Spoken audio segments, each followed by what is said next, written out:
আসসালামু আলাইকুম ওয়া রাহমাতুল্লাহি ওয়া বারাকাতুহু। প্রিয় দর্শক,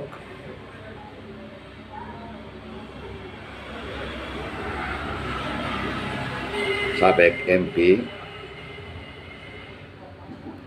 অ্যাডভোকেট আবু জাহির ও তার স্ত্রী সন্তানদের দেশ ত্যাগের নিষেধাজ্ঞা।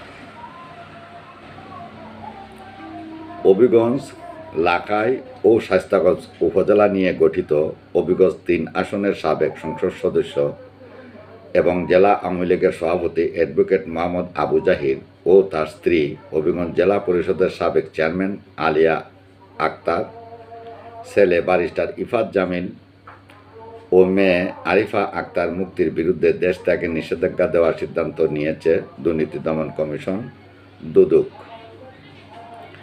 দুদকের নবনিযুক্ত চেয়ারম্যান ডক্টর মোহাম্মদ আব্দুল মোমিনের নেতৃত্বে প্রথম সভায় এমন সিদ্ধান্ত নেওয়া হয়েছে। শিগগির যা আদালতে পাঠানো হবে।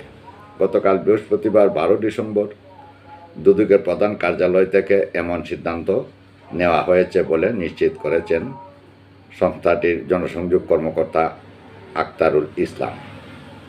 তার বিরুদ্ধে অর্থ পাচার, ক্ষমতার অপব্যবহার ও প্রকল্পে অনিয়ম করে অর্থ আত্মসাৎসহ দেশে বিদেশে বিপুল অবৈধ সম্পদ গড়ার অভিযোগ রয়েছে। উল্লেখ্য, এমপি অ্যাডভোকেট আবু জাহির 2008 সাল থেকে 2024 সাল পর্যন্ত একটানা চতুর্থবারের মতো হবিগঞ্জ 3 আসনের সংসদ সদস্য হিসাবে দায়িত্ব পালন করেন।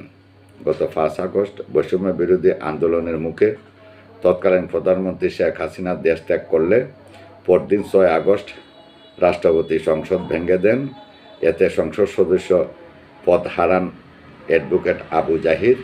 এরপর থেকে আত্মগোপনে রয়েছেন তিনি।